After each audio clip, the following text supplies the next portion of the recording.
pretty challenging for most types of dogs. For her, this is super boring, okay? Like, from her perspective, this is like kindergarten level stuff. She doesn't even see any reason to do it. It's not challenging to her at all. You know, she just wants to get done with it so she can get to chasing like the ball or the dummy or something like that. She also likes to beat up other dogs, so she might be looking over here to the kennel every so often, hoping that a dog's going to come out the door so she can beat it up, which is another reason that most people in the dog kenneling business don't really like fooling with these Dutch Shepherds or Malinois, you know, because they are rough on the other dogs. But look at what's happening here. You see how she's just kind of rushing me through the course, and she's like, come on, let's go, old man. Well, like normally what would happen here when we're working dogs, if we have one that's kind of going too fast, we'll get us a treat out, and we'll kind of hold that treat down here, right? And say, hey, look, I've got a treat. And the dog will go, oh, a treat. I'll slow down and I'll try to get the treat.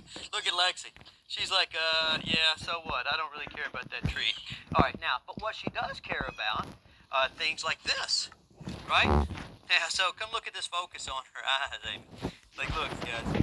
Like, so if I have something like this, then she gets super excited. Now, you'll see a lot of people do something, and I consider kind of a mistake when they're working these dogs, which is to try to work on, like, calm, attentive, and polite obedience with this as the promise of a motivator. What ends up happening is these dogs end up getting it just tears them up. They get real anxious, and so they're constantly foraging, and so, like, I don't like doing this kind of stuff here where I'm pretending I'm going to throw the ball. What I like to do is I like to take these kind of dogs and use an attrition strategy where I'm going to play fetch with her here in a little while, but we're not going to play fetch until she has calmed down and she's done the course with a modicum of control, okay?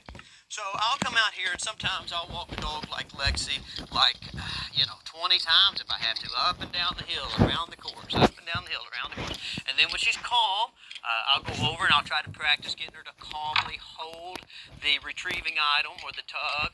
And then once she's shown me that she's made some progress towards being calm when presented with the retrieving item or the tug, then I will take her into a more active behavior like actual fetching, okay?